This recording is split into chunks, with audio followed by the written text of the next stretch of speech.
Hey babes, and welcome to Gore&Gossip. I'm Nicole. And I'm Jordan, and this is your weekly deep dive into all things terrifying. True crime cases, cold-blooded killers, and the occasional creepy conspiracy. Plus haunted dolls, cursed mirrors, and that one time your aunt swore her house was built on a portal to the underworld. If it's bloody, bizarre, or just plain bone-chilling, we're talking about it. And yes, we're bringing the gossip too, because what's a murder without a little side-eye? So lock the doors, light a candle, and let's get into it. I'm back. Hi, we have Nicole back. Yay. I just want to say thank you to Jordan for holding down the fort. And that was a really interesting episode about grizzly bears and a man yes. obsessed with bears. It was so interesting. Thanks. It was just like a documentary that I remember watching like a few years back, and I was like, you know what? Let's do something about him. Yeah, that was, you know what? That was a good like little like in between, and it was a good video. Thank you. I'm so glad you're back, though. I know it's been chaotic, so yes, I'm it's happy. Been chaos. I'll tell you a little bit about what's going on, guys. So I just moved. Jordan's getting settled. We're, dealing with life. So it's been a little rough for me trying to get my schedule and her schedule together. But we're settling back in. We're going to get back on schedule. And we do have a doozy for you guys today. So I'll get into that in a second. But I was literally about to, Jordan just made a joke that reminded me of something. So she dropped a bomb on me right before this. We're not going to talk about what it is, but she dropped a bomb on me right before this. And then she made a joke right before we started and was like, oh yeah, well, we'll get started before another bomb hits. And I was like, yeah. And then she goes, oh, the second tower just went down. And I was like, wait a second. So I don't know if any of you have ever watched Try Guys. They used to be on BuzzFeed. They have their own thing now, Second Try. Literally, this is like a big shout out to them. If you do not watch them, like go watch them. I literally love them. So I have Second Try because I love them. I think they're great. They're so funny. And they started a new series that I'm obsessed with. And it's a murder mystery like dinner. And it was so actually I missed the live episode for tonight because tonight was the finale and they were doing it live, and I can still like watch it, but I'll probably watch the episode tomorrow. But it is literally so funny, and there's a twist in the one part, and two people both compared this twist to like their 9/11. Like they made that joke, and when you said that, I was like, stop, that's like the third person that I've heard in like the last like week that's made a joke like that. It was so funny. But if you guys have not watched them, go watch them. Watch this series because it is literally so good. I love them, especially with their revamp. Personally, yes, yeah. I like the revamp that they did. Yeah, Second Try has just been so good. I'm like obsessed with it. I of course have always loved, like, my favorite series is Keith's Eat the Menu series. I love to watch it because I always watch. I'm one of those people that watch this food eating videos while I'm eating. Like while I'm eating lunch while the baby's sleeping, I like want to watch something and I'll put on YouTube, and I tend to like gravitate towards like food eating videos. I don't know why. It's like a thing. I'm not the only one. I've heard like so many people do that. So I always like to watch Keith Eats the Menu. And that's how I like really fell in love with like the Try Guys. But I love Second. There's so many good shows on there.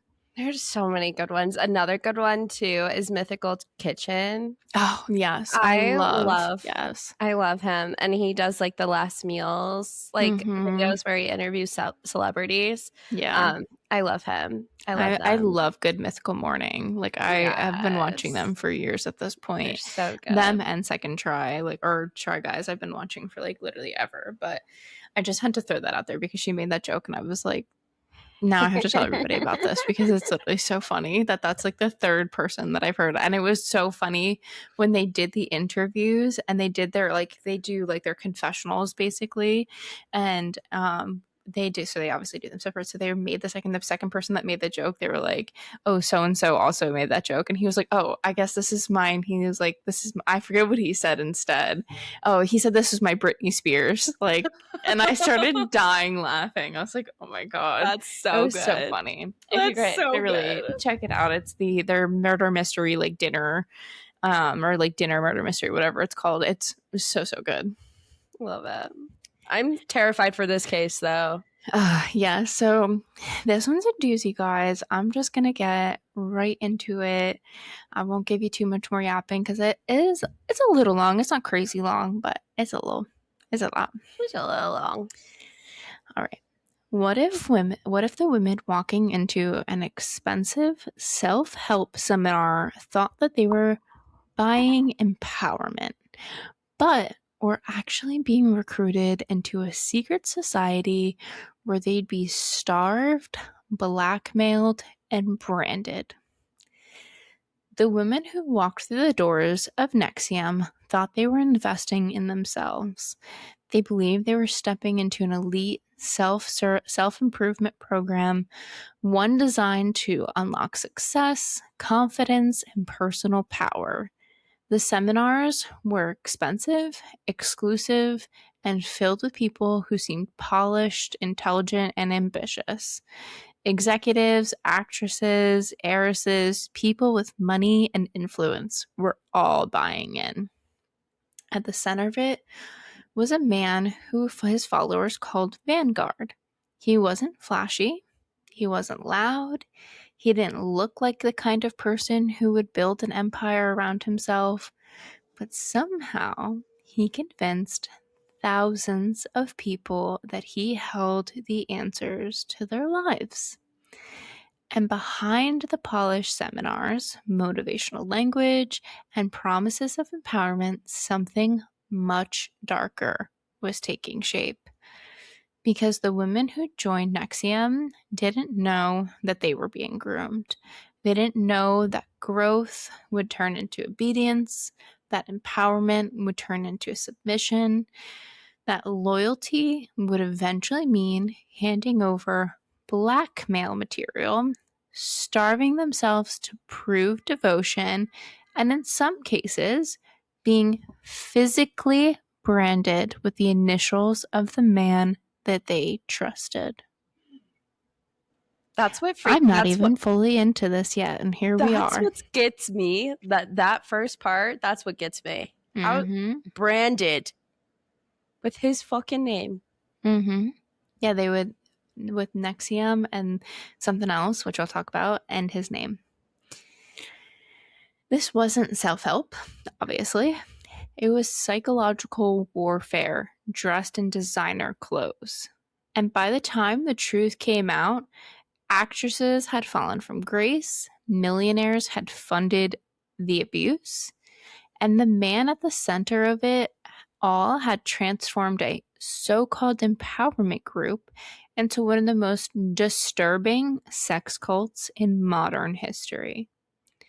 Today, we're diving into the story of NXIVM, the success company that lured in the wealthy and the famous before exposing a nightmare hidden behind the language of self-improvement. This is the story of how ambition became exploitation, how empowerment became abuse, and how one man built a cult in plain sight for decades. I'm going to say that again. For decades, guys. And trust me, the story only gets darker from here because that's just a blip into what happened. So we're going to start with the man at the center of it all. Keith, I think it's Rainier. Rainier. Mm-hmm. Okay. Yeah, Rainier, like the mountain. Yeah. I looked it, but pronunciation. It's hard. Gets me. Yeah. Keith Rainier was born in Brooklyn, New York in 1960, and from very early on, he cultivated an image of exceptional intelligence. Followers would later claim he had one of the highest IQs in the world, that he was a genius, a philosopher, a humanitarian. He positioned himself as a man with extraordinary insight into human behavior, someone uniquely capable of helping others overcome fear, weakness, and limitation. Whether those claims were true almost didn't matter because Keith understood something far more powerful than intelligence. He understood how desperately people want answers. By the late 1990s, he had launched NXIVM, a company offering executive success programs. Listen,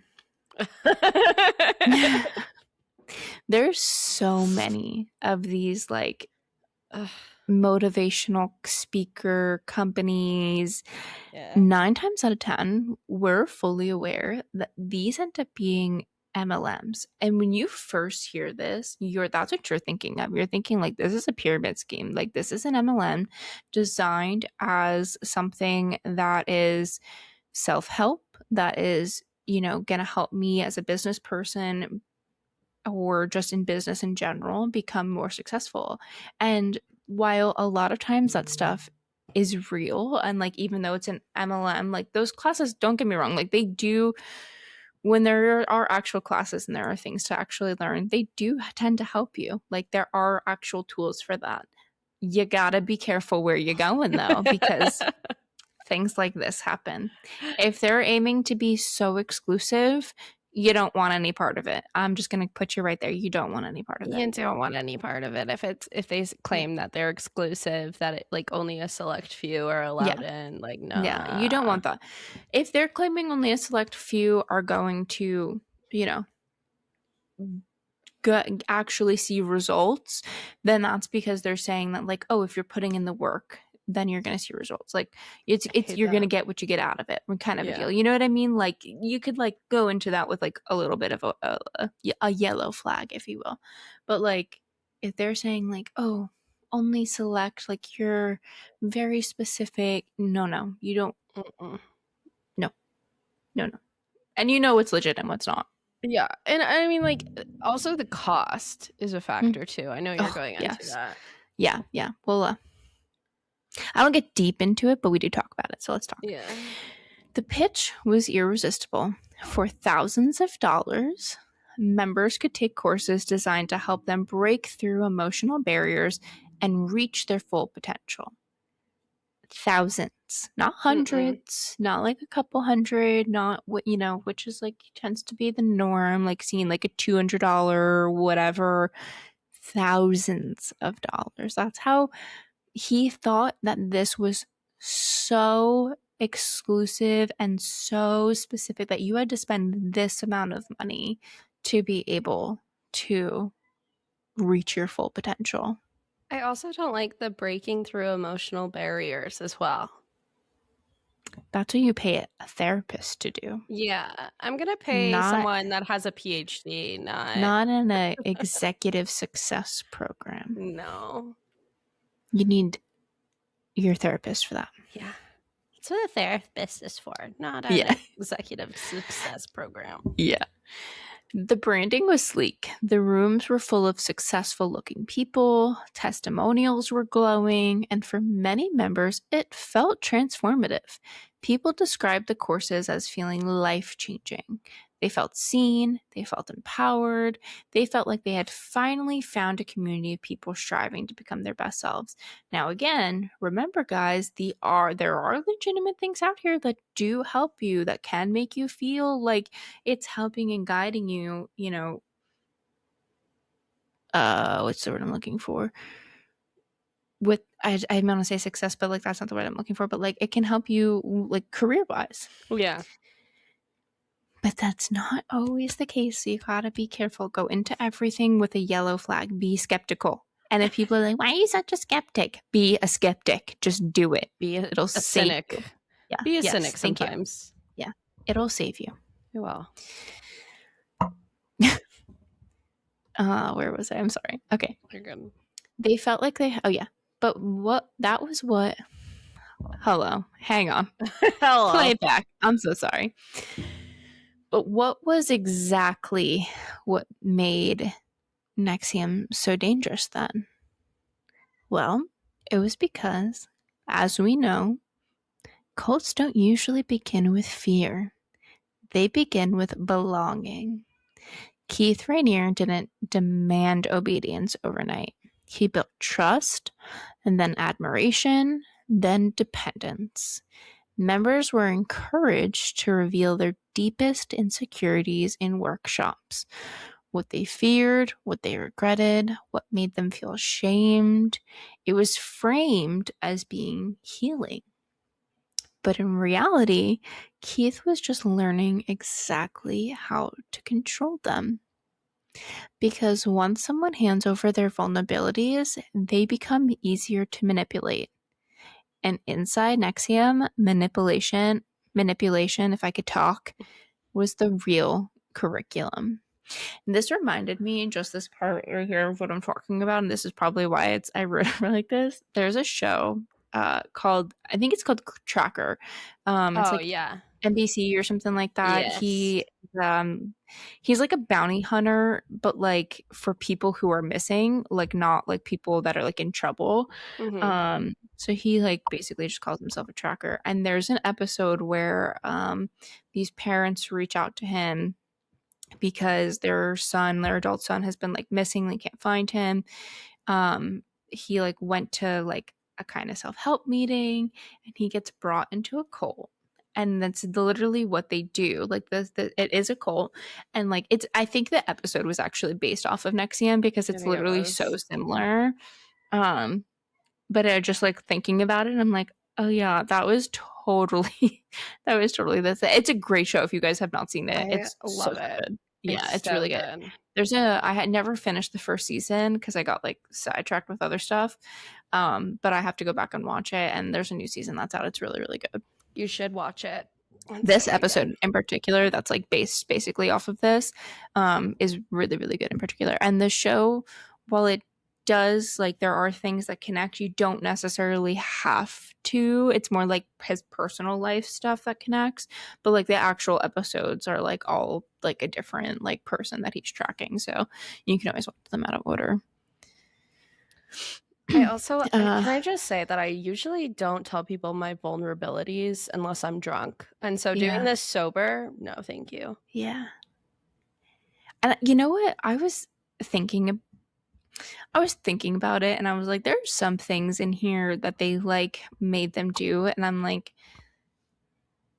I don't know if I of course I have stuff that like I care Oh, about, that I yeah. like, that I'm like, I don't there's just certain things if they were like having them do where I'm like, I don't know if this is something that I would care to be used against me. You know what I mean? Like Yeah. there was a couple things in particular, but Okay. like yeah, and I was just like, I'll share why? my vulnerabilities then with Yeah. everyone once we get Well, to that point. because I'm like, there's certain things where I'm like, okay, well, if like this is what makes me me, Yeah. like if I'm going to share it with you, it's because I feel comfortable in my own self to talk about it. You know what I mean? Right. Yeah. But I'm not, yeah, you're right. Like I'm not just going to like sit here and like share, With a bunch of especially not in that strangers. say, you're not my therapist. So why am I sharing Again. certain things with you? Again, you're Again, not yeah, you're not there's like certain things where I'm like, certified. why would why does this scare you to share, first of all, and why would that be considered blackmail? There's like, it's very minor things, the rest of it is Very. obviously very, very fucked up, Yeah. but Yeah. there's a couple things where I was just like, why are we using that? Anyway, the organization created a world where Keith was the smartest person in every room, of course. Members called him Vanguard, a title meant to signify wisdom and leadership.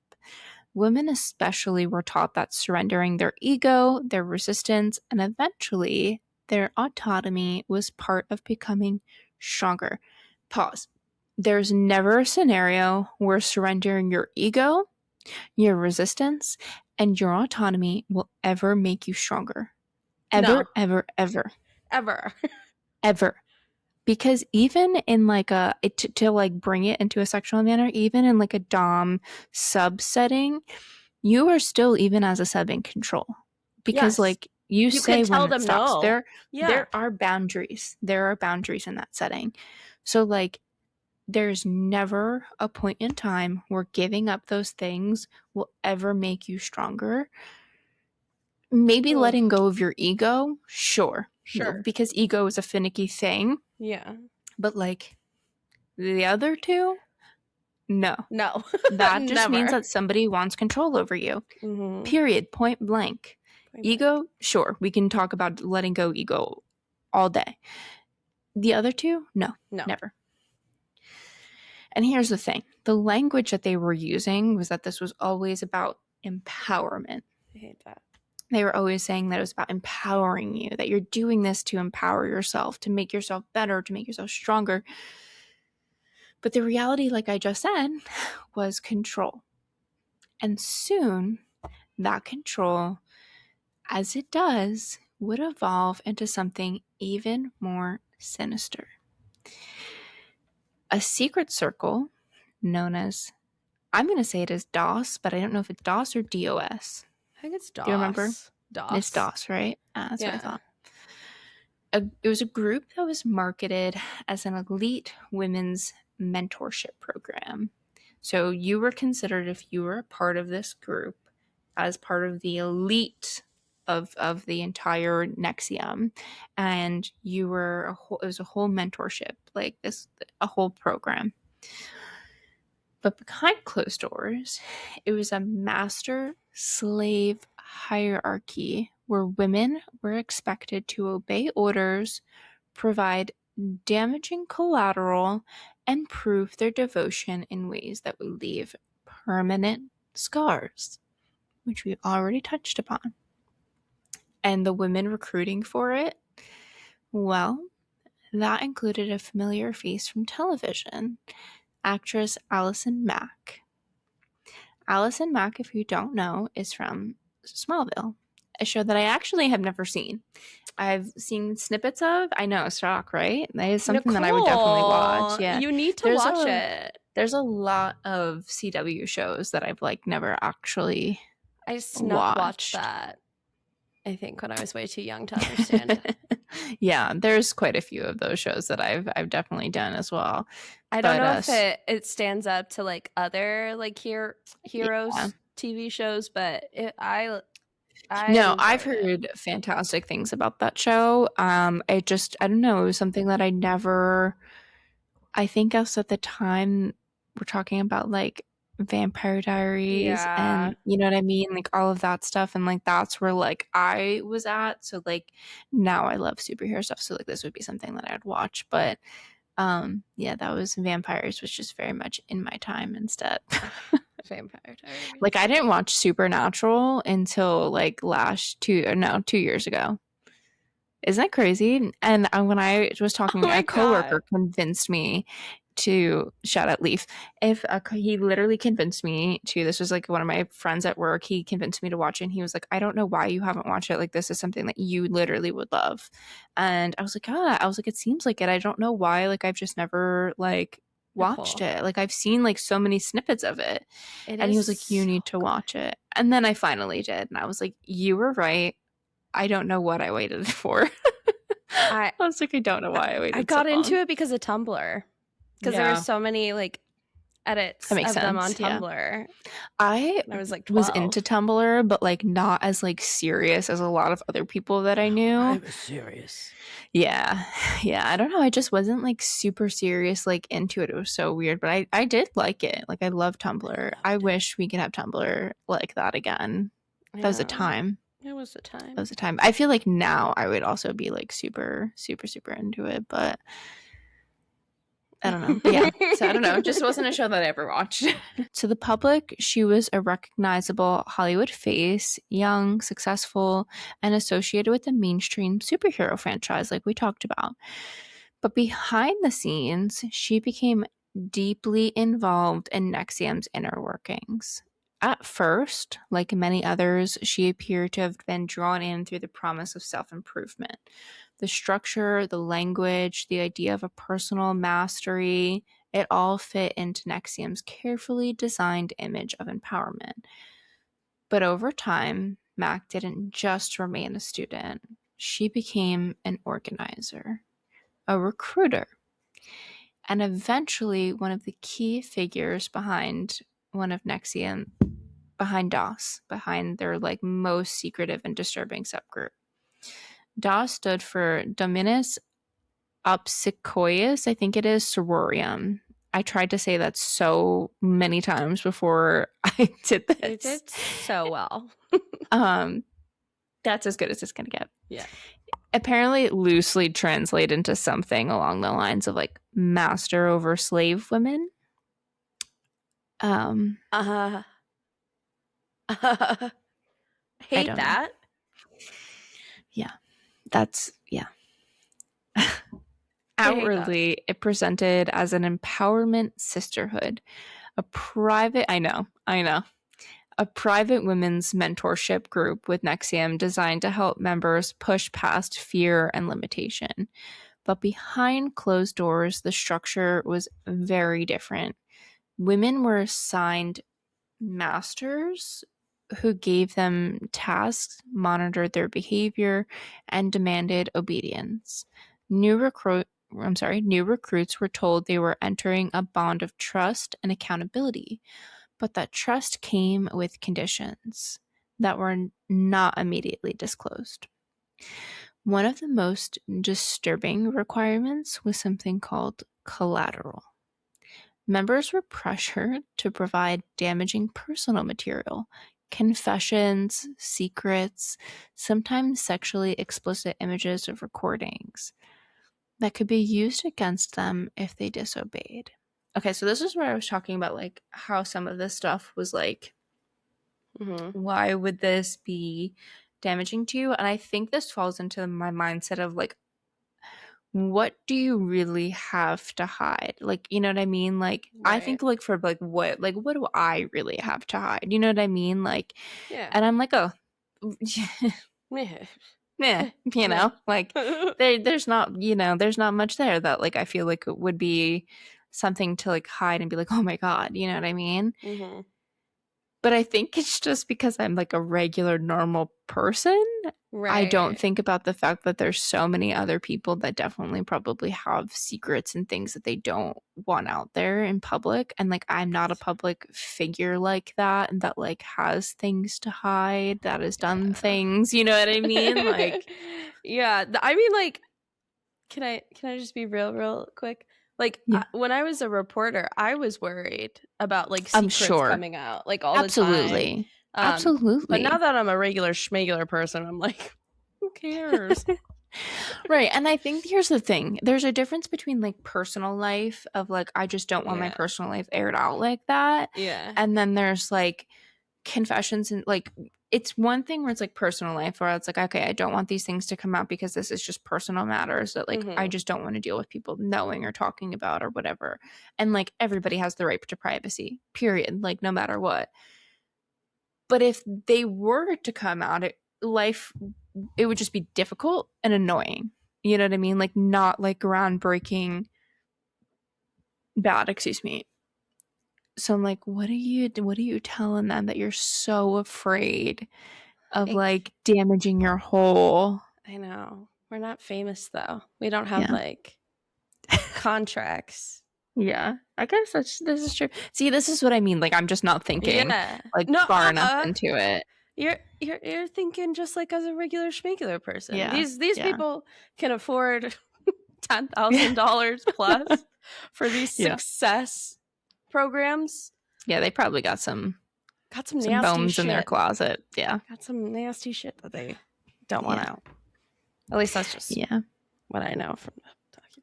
No, yeah, absolutely. That's what I'm like. But this is what I mean when I say like there was things where I was like, I don't know if that would what there would be, but it's because I'm just thinking from like a personal stand. I'm not like people got stuff that they just don't want out there, and that's okay. Yeah. But regardless, that should not be. This is not me saying that like what they did to them was okay. I just want to make that clear. No. What happened to them was obviously not fucked okay. Up. Yeah. It was so fucked up. And I don't think I would ever give someone collateral. No, and that's the thing where I'm like, what are you if you are in a position where like they're like, you have to tell me something to stay in this, bitch, bye. I'm not telling you shit. Goodbye. Like, I don't want my personal. Why are you telling anybody your personal business that you're afraid of it getting put out there? And they tell you, leave. Like, this is collateral that you have to give me. Yes. Leave. Get the fuck out of there. It is not going to make you better. It's not. It's not. And then demand your money back. Yeah, but this is the lure of the cult, is that they make you feel safe, and they literally, it's exactly what I said earlier, psychological warfare. Like, they literally fuck with you so much to make you think that this is what you have to do to make yourself better, because you want to believe, you want to buy into it. And it's not their fault. It is not their fault. It's not their fault, but no, it was NXIVM's fault. Anyway, it was framed as commitment, basically. We just said that. But in reality, it was leverage. And as DOS expanded, the leverage became the foundation of control. At the center of the system were women who believed they were participating in a radical form of personal growth. This is what I mean. They were just hand-fed all of these bullshit and lies that they believed because they wanted to be better. And that is so sad. So sad. I feel so bad. They were told that they were part of something elite, something transformative, something that required sacrifice. But the deeper they went, the less freedom that they had. And at the top of this hidden hierarchy, quietly influencing it all, was, of course, Keith. Even when he wasn't directly visible in interactions, his ideology shaped the entire system. His beliefs about discipline, obedience, and human potential were embedded into the structure itself. What started as empowerment language inside NXIVM had now evolved into something far more extreme. And soon that evolution would become impossible to hide, because whispers were starting to be spread. And some of the women inside the group were starting to realize that they had been told what they had been told was strength felt a lot more like control. Inside DOS, the rules, though, were tightening. What once had been framed as a mentorship system was now operating like a closed hierarchy, one where obedience was not optional, and questioning anything came with consequences. The women involved were told repeatedly that this structure was just about growth, about breaking through their fear and becoming stronger. But the reality was that strength was being redefined as compliance. And at the center of that redemption was a practice that most members didn't fully understand until they were already inside it. And that was called the branding ritual. To outsiders, it sounds impossible, too extreme, too surreal to be real. It literally feels like something you would see out of a movie, like Yellowstone. Literally. You literally see it in Yellowstone, that they are told that they want to be in. Yeah, I know. Just like, an FYI. Yeah, like they're told that they have to be like branded, and then once they're branded, they can't leave for life. Like, that's literally like, hello. That's a cult. Yeah. Range hands don't have that happen, typically. Yeah. Just so everyone knows. Yeah. Listen, Yellowstone is fiction. It's fiction. It's fiction. And it ruined my home state, but it's fine. We'll move on. I know. But it's a good show. It's a great show. The Madison is also great. I recommend you watch that. Is it? Oh, I haven't checked it out yet, but it looked really good. Michelle Pfeiffer and Kurt Russell, they do something to me.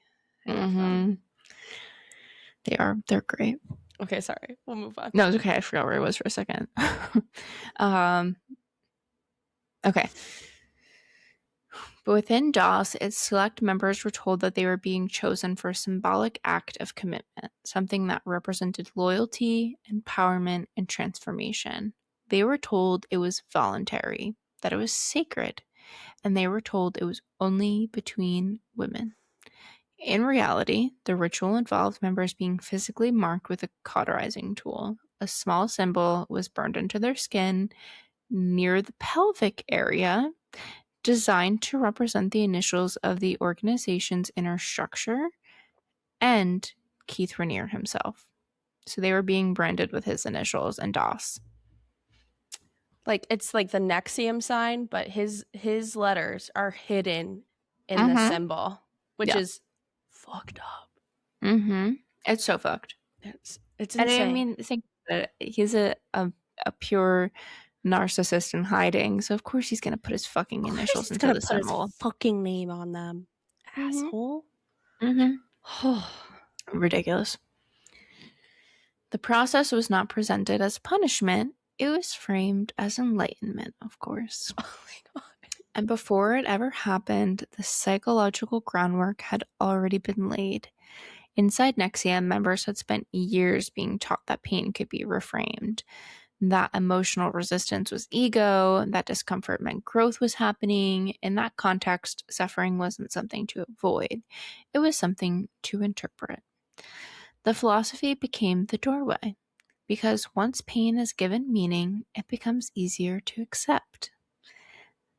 Which fucking sucks, because it's so true. It's so true. It's literally so true. It's so true. Some women were told that branding would be witnessed only by trusted members of the inner circle.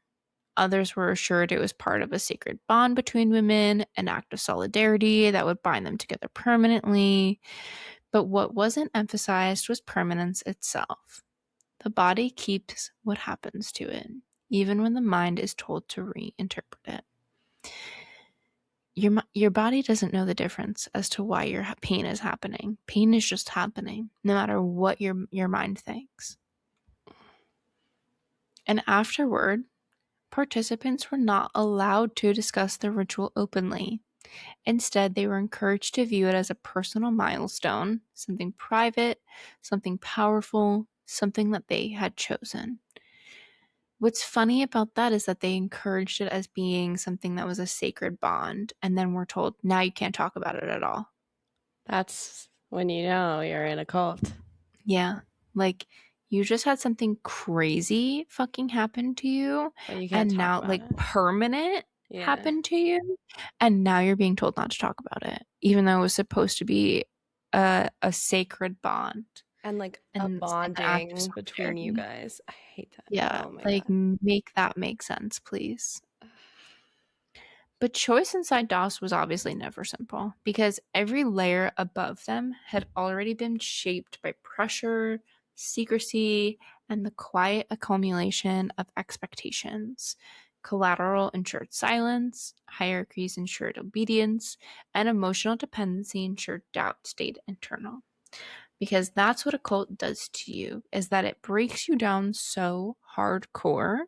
And when they have that collateral that you gave them because you thought that they could be trusted, now you are in a position where you're not going to fucking talk because you are scared, even though you don't want to admit you're scared, because your mind has been brainwashed so fucking hardcore that all you can do is think to what they want you to do. Now everything that you do revolves around what they want you to do, and that obedience that they broke you down for. And that is emotional and physical manipulation. As time went on, the structure became more insulated. Members were encouraged to cut off outside influences that might distort their thinking. Cult. Critics were reframed as threats to personal growth. Even hesitation was treated as something to overcome rather than be explored. So if somebody was being hesitant to something, they were just saying, oh, you just need to overcome it. Not like, let's sit and talk about why you're hesitant. Like, let's talk that out. No, they were just being told to just get over it.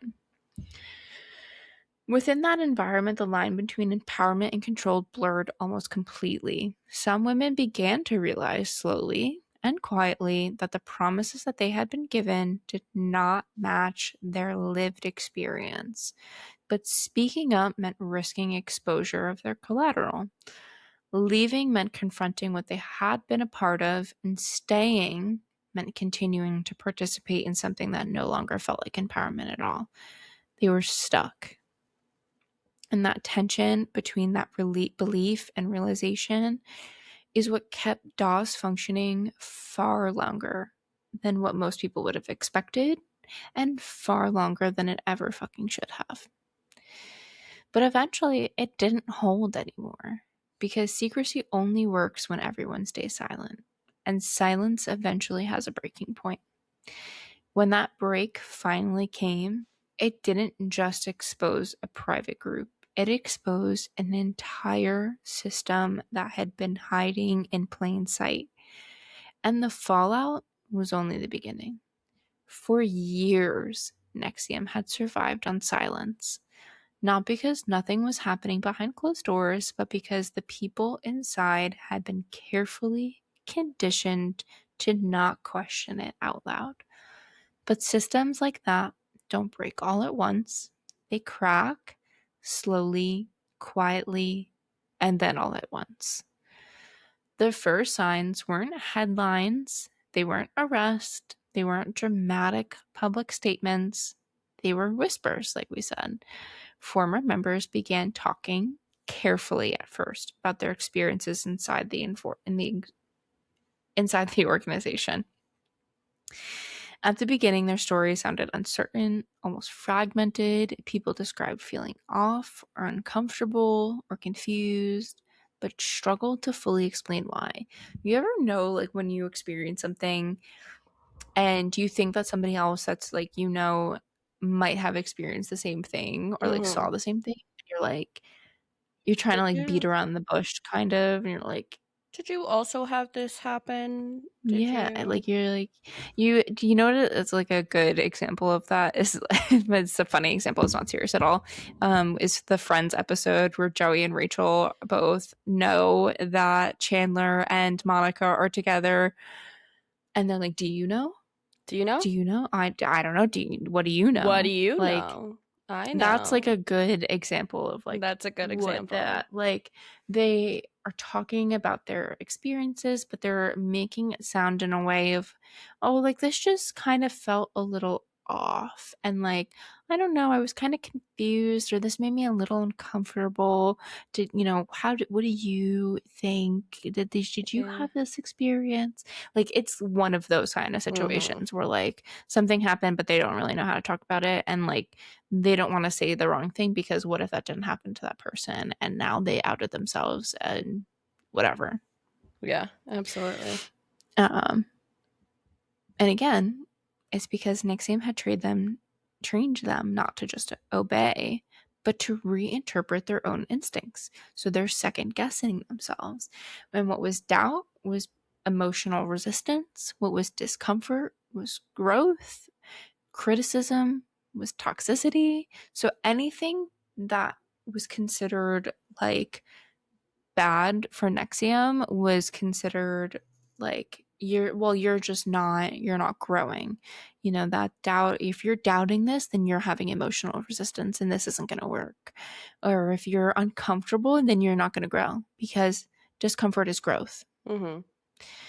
And criticism is now toxic, because you can't criticize anything that we do. Everything's right. And that's toxic, that you think that what we're doing is wrong. They literally made them rethink everything that they would a normal person would think. And it's also, like, such a great example of narcissism as well. Yes, absolutely. Yes. Sorry. Just saying. That language didn't disappear when people left, though. It lingered. But over time, those whispers started to connect, and patterns began to emerge. Ex-members started to recognize each other's experiences, and what once felt like isolated personal stories, secret mentorships, strict hierarchies, demands for personal collateral, began to form a shared picture. And that picture sharpened, but so did the language that was used to describe it. What had once been framed internally as empowerment and accountability was now being described by investigators and former members in much more serious terms. Not a personal development, but as control. and eventually as something closer to a structured criminal system. Oh, I'm sorry. I said that very wrong. Yes, I said it right, but the wrong tone. I'm sorry. You're good. At the center, it's been a long fucking day, guys. Because at the center of what was being uncovered wasn't just manipulation. It was alleged coercion that extended across multiple layers of the organization. Prosecutors would later describe NXIVM as operating in a way consistent with a criminal enterprise, where loyalty and secrecy was enforced through pressure and psychological leverage rather than open force. Because they weren't openly forcing them to do these things. They made you think that there was consent here. They made you think that you did have the choice, but you were too far gone to actually have a choice. And the choice was for you to leave and potentially be scared the entire time that they were going to use any collateral that you had already given them, whether it was just like mediocre vulnerabilities that you had. I shouldn't say mediocre, but like minuscule vulnerabilities that you had, like whatever minuscule things that you gave them that you could be afraid of getting out. Like they had that against you. Yeah. And I don't know if I said this, so I'm going to say it again. Inside DOS specifically, the dynamics were becoming even more severe. Women described being drawn in under the promise of empowerment and mentorship, only to find themselves bound by strict rules of obedience, secrecy, and that personal collateral that could be used to ensure compliance. From there, the allegations escalated further. Members who came forward described being coerced into work and services they did not freely choose, under conditions where refusal felt impossible without consequences to their personal safety, reputation, or private lives.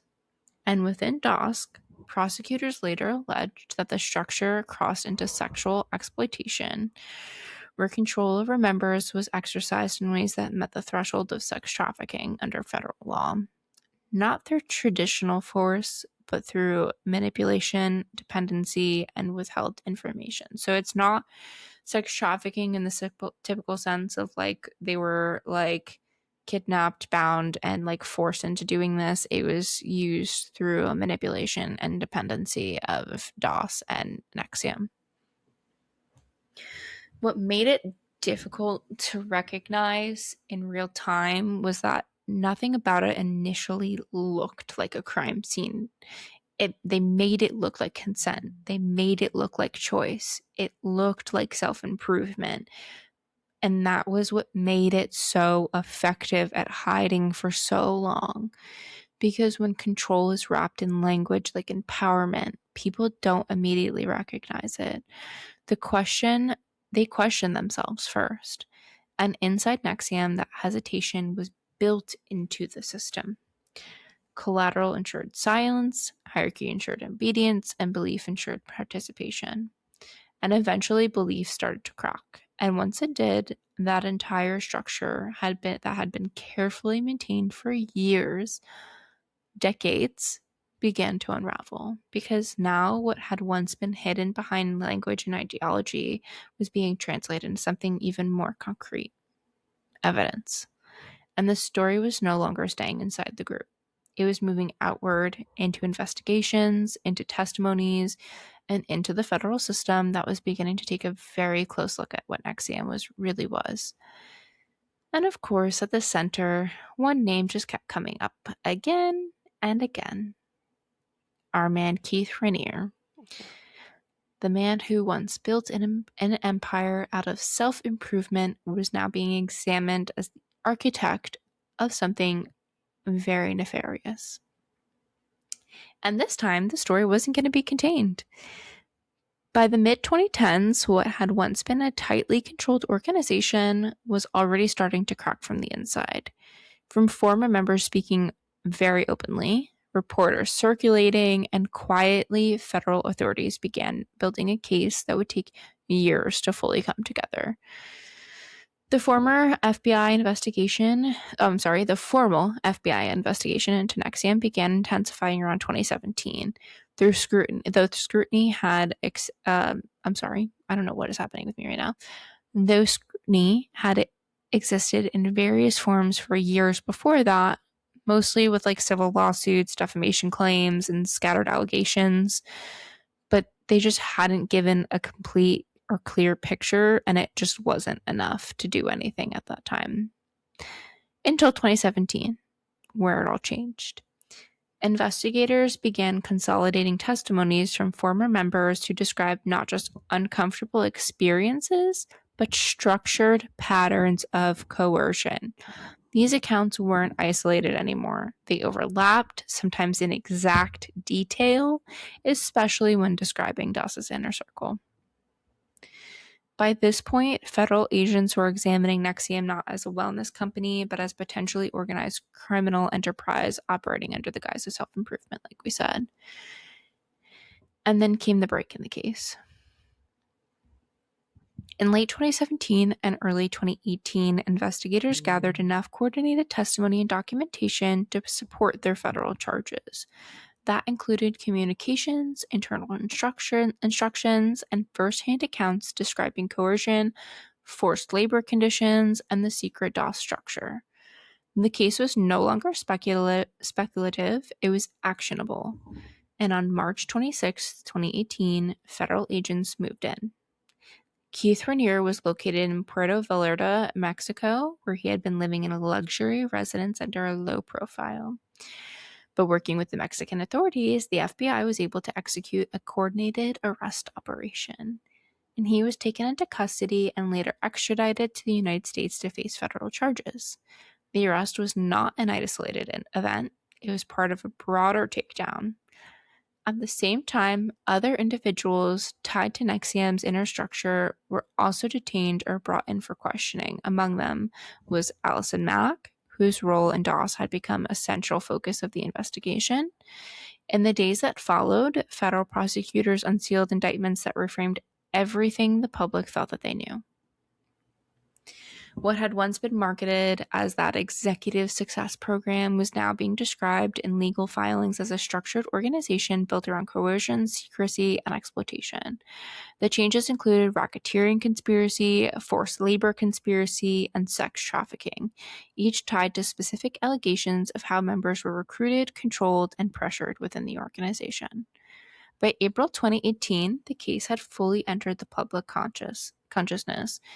Headlines no longer referred to NXIVM as a controversial self-help group. It was now widely described as cult-like and a criminal enterprise under federal prosecution.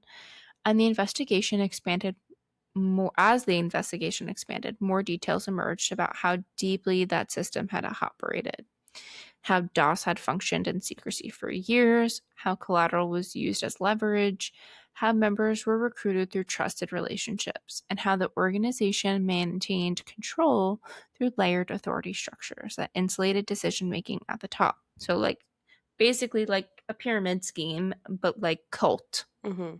Like, that's how it was basically shaped.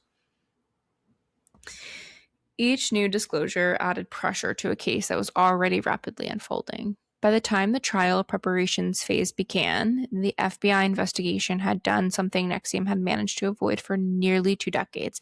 Remember, guys, this started in 1990, and it's now 2018 when arrests are being, right? 2018, did I say? 2019. Yep, 2018, that arrests are happening. So, like, this is 3 decades. Like, this is like 30 years basically worth of shit. Like, that's insanity. That's crazy. That's not 30 years. That's 20 years. 20 I can't count. Yeah. Sorry. It's okay. I can't count for shit. I'm like, yeah, decades. Yeah. It is. I mean, it's still decades. It's 2 decades. Yeah. It's crazy though. It is insane. Sorry. No, you're good. At the center of the narrative stood the same question, though, that investigators had been working toward since the beginning. How much of this system was actually known, and how much of it was deliberately built? Because now that question wasn't just theoretical anymore. It was going to court. By the time the case reached federal court, though, the story of NXIVM was no longer hiding behind language, branding, or internal ideology. It was laid out in testimony, in full evidence, and detail after detail that painted a picture far more structured than many people had initially understood.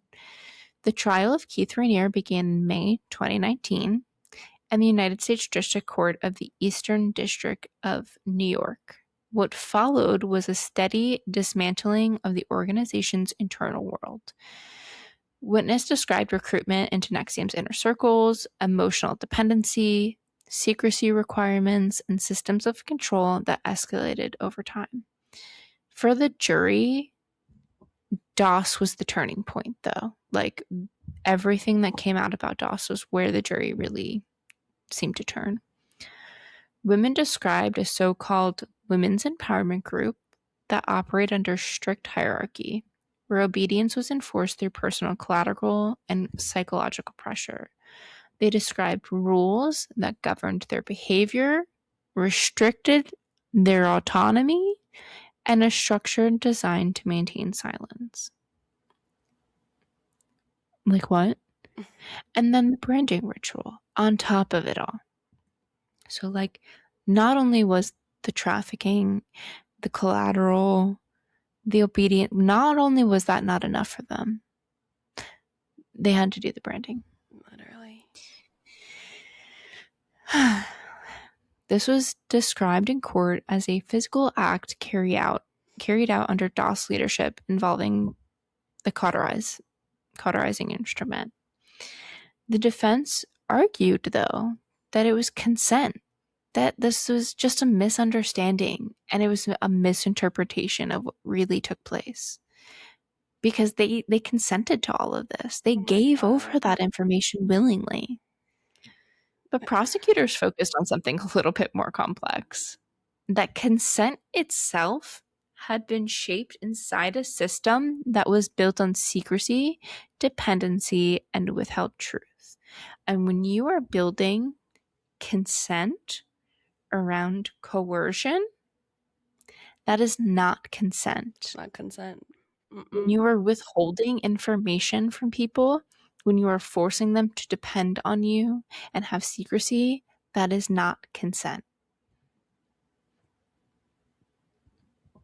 And by June 2019, the jury had reached its verdict. So the trial started in May, and a month later, in June, they reached their verdict. Keith Rainier was found guilty on all major charges, including racketeering, sex trafficking, forced labor, and related offenses. But he wasn't the only one that was held accountable. As the case unraveled further, multiple individuals connected to NXIVM's leadership and inner circles were also convicted or pled guilty. We have Allison Mack, who we talked about. She played a central role in the DOS recruitment. She pled guilty to racketeering conspiracy charges in 2019, and she was later sentenced in 2021 to prison for her involvement in the organization's operations. That's crazy that she pled guilty to the racketeering charges, because she probably knew that if she went to trial for everything else, that she would have gotten the same sentence that Keith did. Yeah. NXIVM's financial brokers were also brought into the legal fallout. Claire Bronfman, I think it is, a major funder of the organization. She was convicted in 2019 for her role in supporting and sustaining NXIVM's activities, because she fucking backed it all. She was only sentenced to 6 years in prison. Co-founder Nancy Salzman also pled guilty to racketeering conspiracy in 2019 and acknowledged her role in helping structure and maintain the organization's internal systems. Other members that were also charged or pled guilty were members of the Salzman family. Participants like Lauren Salzman also faced charges and entered guilty pleas, with some cooperating with prosecutors in exchange for reduced sentences, which is bullshit. Yeah, I agree. I hate that. Yeah. In October 2020, Keith Rainier was sentenced to 120 years in federal prison. Yes. I love to see that. Yeah. a sentence that effectively ended any possibility of release within his lifetime. The judge described the case not just as a collection of crimes, but as a sustained system of control that had operated over decades. Again, 2 decades, guys. 2 fucking decades of this shit. Under the appearance of self-improvement. NXIVM has had it, as it had existed under Rainier's leadership, has now been fully dismantled. What remained, though, was a record of testimony, conviction, and consequence. And for many who followed the case, the most unsettling part wasn't just what had been proven in court. It was how long it had taken for the system to be fully seen for what it was. Because it didn't fall because of one moment that exposed everything. It had fallen because enough small moments and small talking had finally gathered up and lined into something that became so impossible to ignore. And that's usually how these stories end. Not with a single dramatic reveal, but with years of doubt finally outweighing the language people were taught to trust, which we see all the time with cults. It takes so long for a cult to finally fall, and it's really sad and really hard. Mm-hmm. Because what made NXIVM so difficult to recognize in real time wasn't just that secrecy. It was that structure that we talked about. It was how carefully everything was wrapped in familiar ideas. That growth, that discipline, that accountability, the empowerment. Empowerment is such a big one. Words that almost never sound dangerous on their own. And that's what makes this case linger. Not just what happened inside out, not that it was fairly recent that they were all charged, but how long it stayed hidden in plain sight. By the time federal charges came down, the system had already spent 2 decades refining itself, learning how to present control as choice and how to make silence feel like understanding.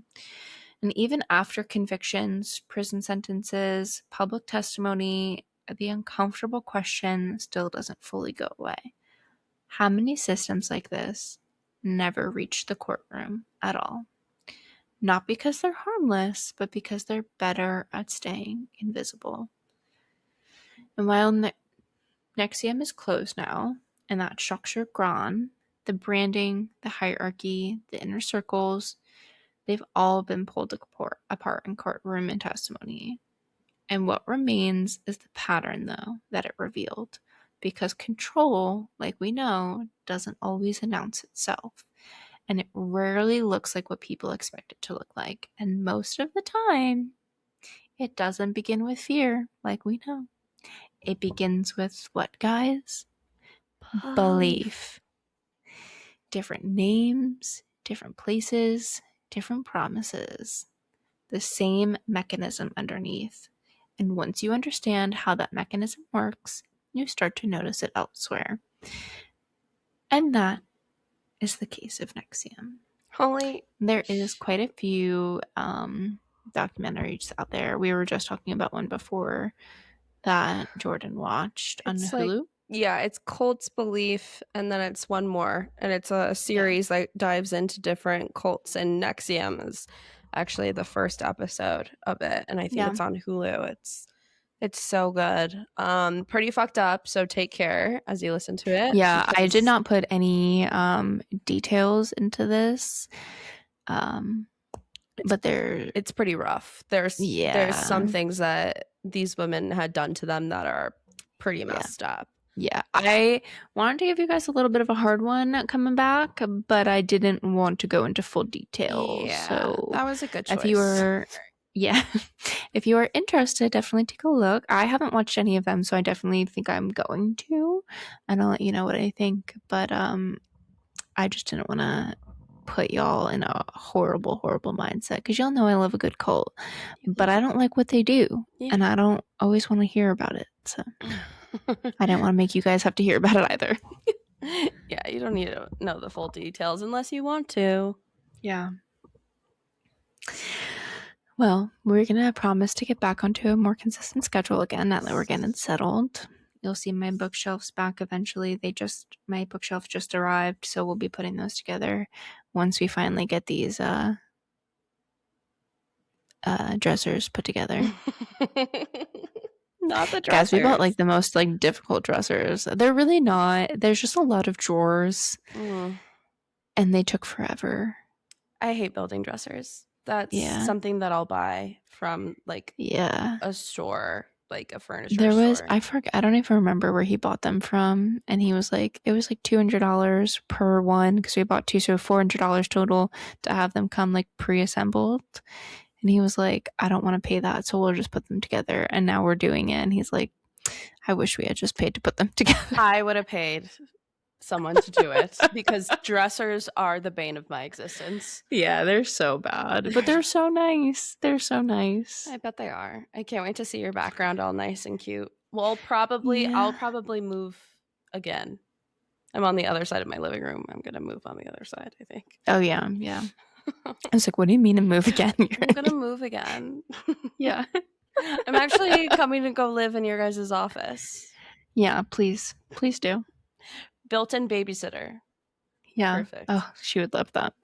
Yeah, I would love that. I would love that. Well, all right, guys. Whether it's crime, conspiracy, or just straight up spooky, we're going to keep talking about it. Like, follow, comment, and stay tuned for new episodes each week because it'll just keep getting darker and spookier from here. And if you want your story told, please send it in to goreandgossippod@gmail.com. So stay nosy and stay spooky, and we'll see you guys next time. Thanks, guys. Bye. Bye.